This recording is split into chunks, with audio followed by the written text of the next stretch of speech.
Welcome back to the channel. Many of you in the comment section have asked me whether or not the King can remove the Duke and Duchess of Sussex titles, whether he should do so, or whether there are any other legal process that could or should be done. And in fact, I have done a video on exactly this, and I will link it in the description below, which has now received over 140,000 views, albeit a month ago. So I will endeavor to remember to put that in the description below, and you can go and watch that as well. But instead of regurgitate the same material in this video, what I'm going to do instead is talk about the law that may actually make this possible, and not just the law, but the likelihood that it may actually work. And of course, I'm talking about the aptly titled, no pun intended, Removal of Titles Bill that was introduced in 2022. So stay tuned.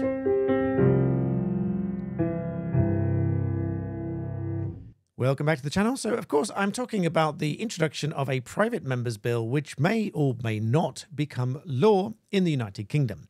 So without this turning into a history lesson or indeed a first-year legal lecture of a degree course, a very brief overview of how the law works vis-a-vis private members' bills in the United Kingdom. Well, there is a very laborious process that this goes through for private members' bills, and indeed any bill that goes through Parliament. The vast majority of legislation is introduced by the government, but a private member's bill, as in a non-ministerial member of Parliament, can introduce what is known as a private member's bill in one of a number of ways. It can be by a ballot, a 10-minute rule, or a presentation bill. I'll come back to what those mean very broadly in a moment.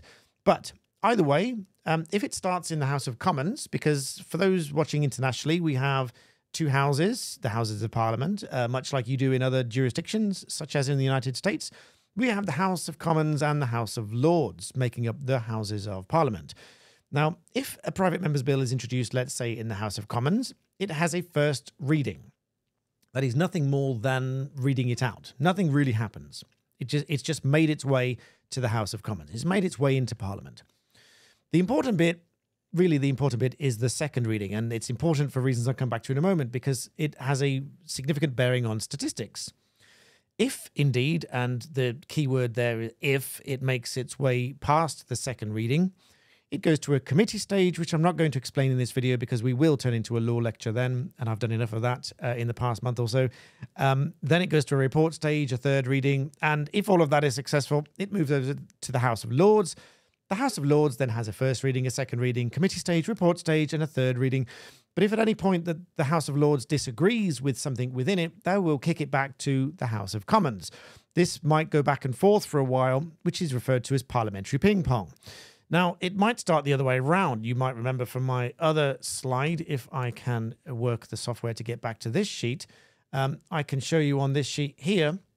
This is a list of all of the successful private members' bills since 1983, of which there are only 378.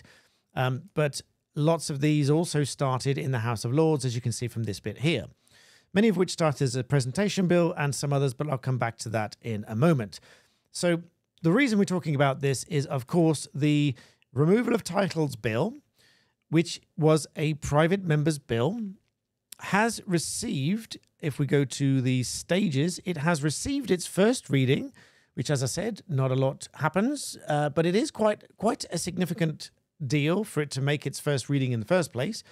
But the second reading is set to be the 24th of November 2023. And I'll come back to why that's important in a moment.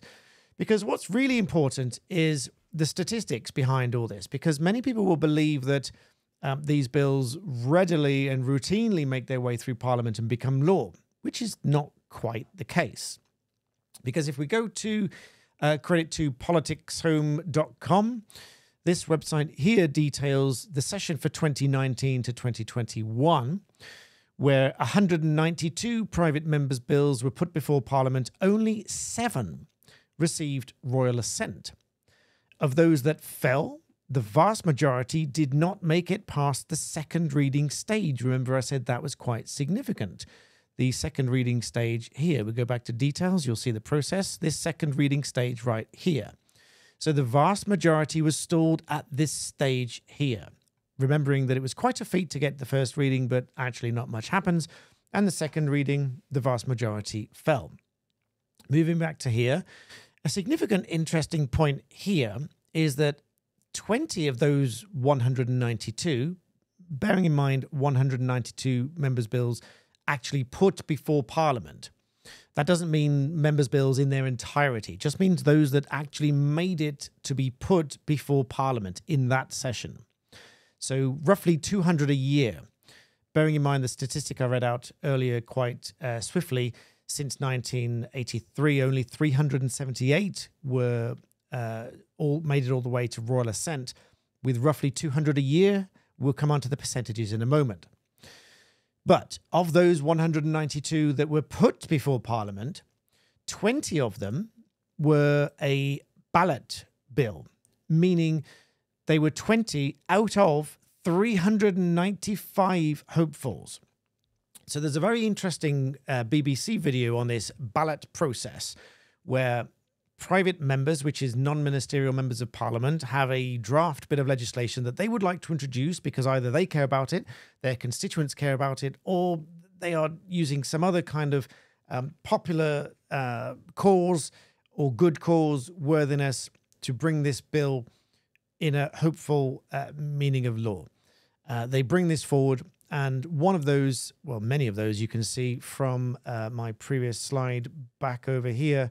If I go back to the sheet, many of these you can see these ballot 6, ballot 7. You'll see, interestingly enough, the numbers are important here, because remember that there were 395 bills going through the ballot, and of those, only 20 of them made it to be put before Parliament. And here you can see the numbers. Ballot 1. Clearly, ballot 1, first in line, had the best chance of being heard. So all these numbers are going to be relatively low. So moving back to my statistics page report over here, out of those 395, only 20 made it through to the 192. Almost all private members' bills fail. And in fact, there are percentages quoted here. Between 1997 and 2015, this calculated that between 3% and 6% of bills, private members' bills, succeeded. The record was 13%. And of course, as I mentioned earlier, they're split into 3 categories, being ballot bills, presentation bills, and 10-minute bills. Without this turning into a legal lecture, 10-minute bills, they get literally 10 minutes to read out a speech or a talk about their bill and why it's important. A ballot bill, we've just mentioned, they literally queue up almost like a bingo hall type ballot for a number, with some MPs literally sleeping in Parliament to ensure that they get to the front of the queue to get the ballot and so on. Or a presentation bill, which has a slightly better chance because it has a sponsor and therefore obviously more likely to end up being law. But easily the most successful of all are ballot bills. Of the 7 private members' bills to be granted royal assent in 2019, all began life at the ballot. So the ballot bills are the most likely to become law. Now, the one we're talking about in this video, back to the point. So all of that was relevant for reasons I will come to. So the potential or the prospect of the removal of titles. I've spoken in my previous video about the letters patent. Now, because the UK has a largely uncodified constitution, and we go back in time with the letters patent for removal of titles and so on, which is better explained in my previous video. I will link below, so go and watch that one. But this is one other way, which I have traced back to the origins of the kernels, if you will, of the idea for this bill, what I believe to be the kernels and the origins of this bill for the sponsor of this bill in Hansard, which is a record of everything said in Parliament. I'll come to that in a moment as well. This started as a presentation bill. Now, this is a private member's bill by way of presentation. If I move over now to my other slide and show you, this is the bill itself. Quite simply put, it provides for 2 very broad powers. One, for His Majesty may remove any title. So if this became law, the key word being if, it would provide that His Majesty has the power to remove any title. And in the alternative, a vote in Parliament can remove any title. I've discussed that a little bit more in my other video, and I'll probably discuss it in more depth in another video. But coming back to the point of the likelihood of this being law in the first place, there's another point to discuss here as well. In the news on this section is this part here. So as I said, this has had its first reading. The second reading is scheduled to take place on Friday the 24th of November 2023, the end of this year, near enough. However, the House is currently not expected to sit on this day, and the bill is therefore not expected to be taken. So as it stands, it seems to be highly unlikely that anything's going to happen with this at all. So whether or not this becomes law, if at all, will take years to happen, because it's not even going to have the chance of a second reading. Remember, the stage is over here. It won't even have a chance of this second reading until November this year, if Parliament sits on that day and if it gets to the reading for this bill. Then it's got all of these other stages before being kicked to the House of Lords, and then back and forth and so on, even before it gets to royal assent. Moving to what I believe to be the kernels of this idea in column 78 of Hansard on this 21st of February 2022. This was a point of order, which is a point which is either a question or a debate raised in Parliament. This one by Rachel Maskell, who is the sponsor of this bill, who I probably skipped past too quickly for you to see in the previous slide. Not that one there, this one here. You can see that they're sponsored, presented by Rachel Maskell. Moving back to the Hansard record here. This, I believe, is the interesting discussion here. Rachel Maskell MP says, "A point of order, Madam Deputy Speaker. I seek your advice on raising the matter of the removal of a title when it impacts a geographical location, such as my city of York, or as one might think of as titles of Duke and Duchess of Sussex, who we've been discussing in this video. The understandable restrictions set out in paragraph 22 Erskine may prohibit the discussion of matters appertaining to the sovereign of the royal family, except for those concerning costs to public funds, royal events or palaces. This matter does not concern those. The reason why this is relevant to Parliament is that the removal of a title, such as that of a duke, can be achieved only by passing legislation. According to the clerks of the House, this was achieved in 1798 in respect of a certain individual through legislation, and in 1917 under the Titles Deprivation Act in relation to treason. And of course, I've discussed a very theoretical aspect of this with a letters patent with the monarch in the previous video that I did, which you now need to go and watch. The sovereign does not have the powers to remove a title unless Parliament confers such a power on them. Now, this is important to distinguish here, and as I said, I will defer to constitutional legal experts as and when they join me on this channel, but my understanding is that whilst the monarch, the sovereign, does not have a power to do so, they may well do so by way of letters patent, and that would be a constitutional significance in the history of the United Kingdom, which hasn't happened very often. Moving on, nor does Parliament have those powers except under specific legislation that's very limited in application, which again I've discussed previously. In order to make such powers available, new legislation would need to be introduced, which appears to be impossible under the rulings of Erskine May. This is a matter that 88% of my constituents have asked me to pursue, and therefore I seek your guidance, Madam Deputy Speaker, on how the removal of a dukedom can be achieved.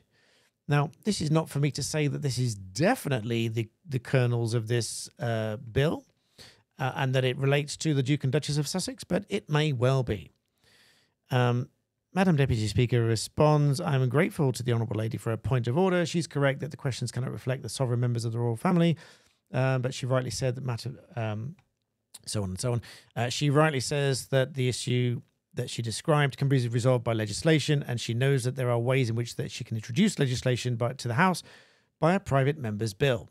And under 10-minute rule procedure, I'm quite sure that if she were to ask the advice of the clerks, that this would guide her, and now she might take that forward. But as I said, this was a sponsored bill, by way of presentation and has made its way to its first reading.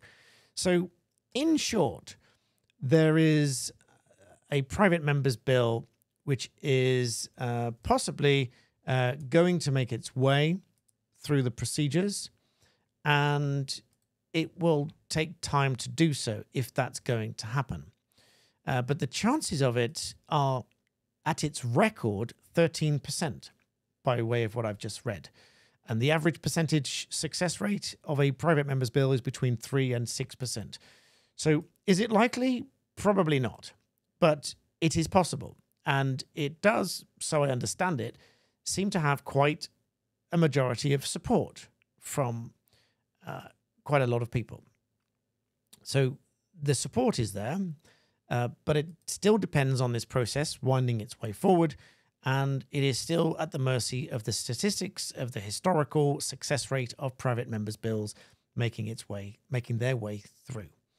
So I hope you found that an interesting, not too deep dive into the workings of Parliament and the history of legislation. But this will, of course, send the common law folk crazy because, of course, many of those, bless them, don't believe that an act of law is law in the first place. But there we have it. Please do discuss in the comments. Let me know what you think.